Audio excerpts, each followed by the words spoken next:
In late May of this year, the long-awaited movie based on the popular video game WARCRAFT arrived, directed by Duncan Jones, who previously made Moon and Source Code.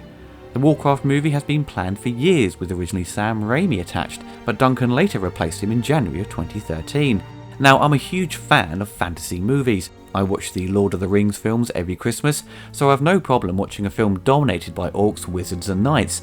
WARCRAFT to me looked like a more colourful and cartoony version of Tolkien's books, so I was more than happy to watch this film despite not playing the WARCRAFT game for years. I played WARCRAFT 2 on a Sega Saturn as a kid, and a little bit of number 3 on my Apple Mac. I never played the online MMORPG, so you can put me into that category of not being a fan or well versed in its universe, so to speak. The initial reviews for this film were very negative, and it hasn't done that well financially in Europe, and it's not out in the USA till the 10th of June. This summer has been a bit strange, with the UK and Europe getting many of the big releases before the USA. It's generally down to the strength of the pound and euro to help give the studios an extra boost in profit, but there seems to have been more films spread over the summer instead of being released simultaneously worldwide. The film apparently focuses around the plot of the original game, which was released in 1994. I had discussed a trailer for the movie previously in a podcast and thought they would base the feature on the more recent incarnations of the game, but surprisingly not. For hardcore fans, this would probably be an interesting direction to go with, but I think most people under 30 probably haven't played that version of the game or probably don't remember its storyline, so it seems a bit risky to take on an old version of the game to put on film. Possibly you could revisit the story from the 94 version in the sequels in the form of a campaign, so you could argue it wouldn't seem that risky. The story for the film, to be quite honest, is not original or that interesting. The homeworld of the orcs is dying, so the head of their army, named Gul'dan, who possesses dark magic, unites the orcs together to travel to their new world called Azeroth. However, the magic Gul'dan welds, called the Fel, requires draining life from others to sustain the portal, in which they can travel through to their new world.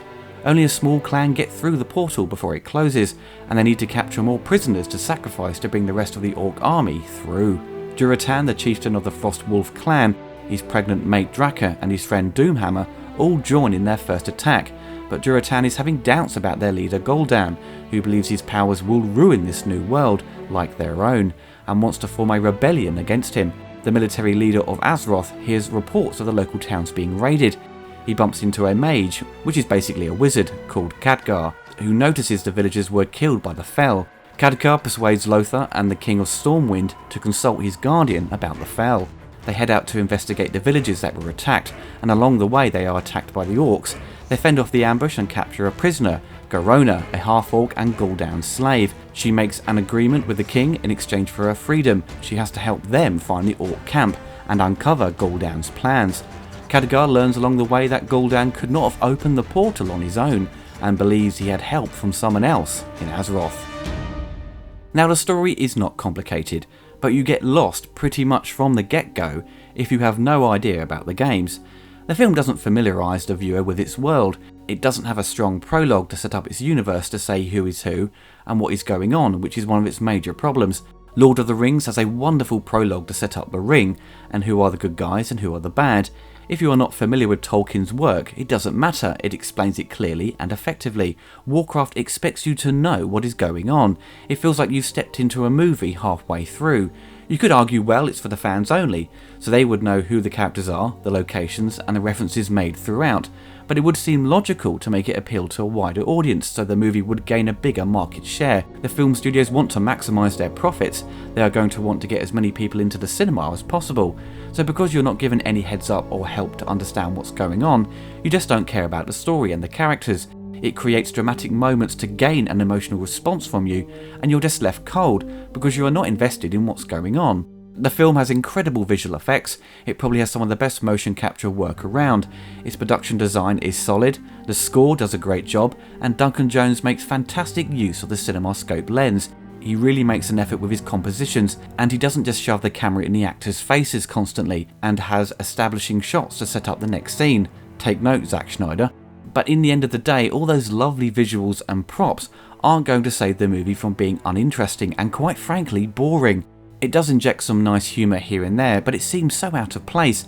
The jokes just pop up randomly. It plays it serious, then it feels like a piss take in some scenes. It's a bit uneven with its tone, to say the least. Some of the actors are doing American accents, then suddenly they sound British. It's all very odd. My viewers have told me about 40 minutes has been cut from the film to meet a required runtime of 2 hours, which probably explains why it feels like it jumps from one location to another, especially for the first half of the movie, as the story begins to unravel. Characters are underdeveloped and the world seems very small despite these big landscape shots of the cities. If you are a fan of the game, then you'll probably see it nonetheless, but if you are not a follower of the video game franchise and just want to enjoy a night out at the cinema, I wouldn't recommend it. If you had the choice between this or X-Men Apocalypse, I'd say go watch X-Men. Actually, if Money Monster is playing, go see that. Fantastic movie, great cast and story. I don't want Duncan Jones's career to suddenly come to a halt because of this. I highly respect him.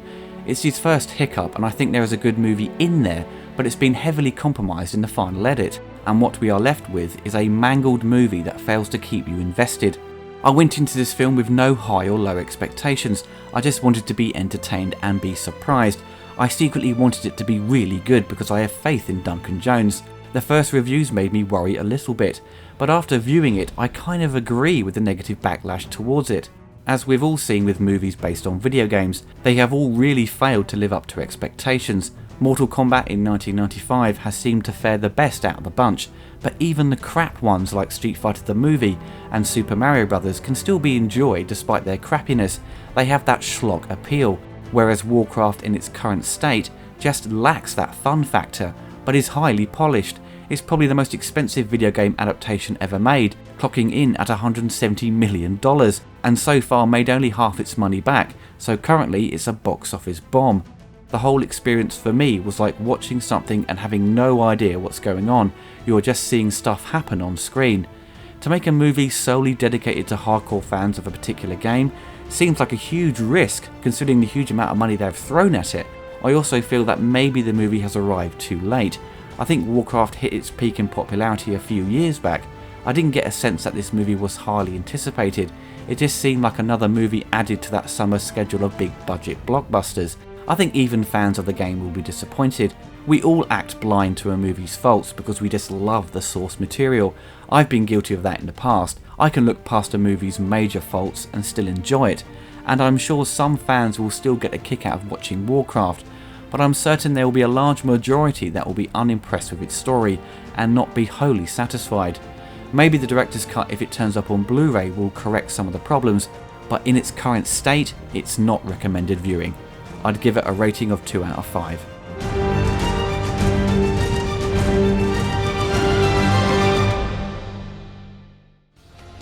If you enjoyed the video, you can find more on my YouTube channel, and also you can follow me on Twitter.